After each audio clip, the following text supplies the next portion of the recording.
On a la réponse du penalty de Brahim Diaz pour tous ceux qui avaient un doute volontaire, involontaire. Un proche du vestiaire marocain, les gars, un gars qui est proche du vestiaire confirme. Il voulait surprendre le gardien avec une panenka. Il l'a mal frappé, le ballon, c'est tout. Parce qu'il y en a, les gars, une semaine après, ils ont encore des doutes. Ils se disent non, c'est fait exprès. Il y a des vidéos qui sortent. Mendy qui parle à Mané. Mané qui va parler aux Marocains. Non, les gars, non.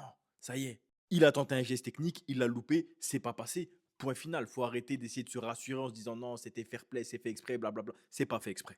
De plus, quand on voit la réaction de Brahim, les gars, qui sort quelques minutes après avoir loupé le penalty, et en plus sa réaction quand il vient récupérer la médaille, qu'il est élu meilleur buteur du championnat, enfin de la coupe, etc. On voit sa réaction, il est en larmes, etc. Vous pouvez pas me dire qu'il a fait exprès. Maintenant, les gars, faut pas non plus lui en vouloir. Ça y est, parce que je vois beaucoup de gens lui tomber dessus, comme s'il avait foiré toute la compétition. Faut pas oublier, les gars, Brahim Diaz a été le meilleur joueur de la compétition. Sans lui, le Maroc n'atteint même pas la finale. Et quand je dis n'atteint pas la finale, je suis gentil. Donc ouais, il a loupé un geste technique, ouais, il a loupé un penalty. Mais s'il l'avait tiré à droite ou à gauche, peut-être que Mendy l'aurait arrêté aussi. Ou peut-être même qu'il l'aurait pas cadré. Avec la pression qu'il y a sur une finale, tenter une panenka, les gars, qui aurait deviné? Vraiment, il s'est dit ça. Qui aurait deviné? Est-ce que Edouard Mendy peut deviner faire une panenka? Non, je ne pense pas. Je vais la tenter.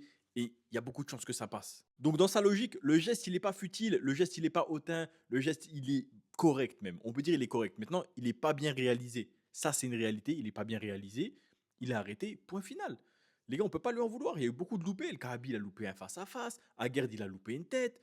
Ezalzouli, il n'a pas cadré une frappe. Je veux dire, les gars, faut pas tomber que sur Brahim, surtout que c'était le meilleur joueur de l'équipe et le meilleur joueur de la compétition à ce moment-là.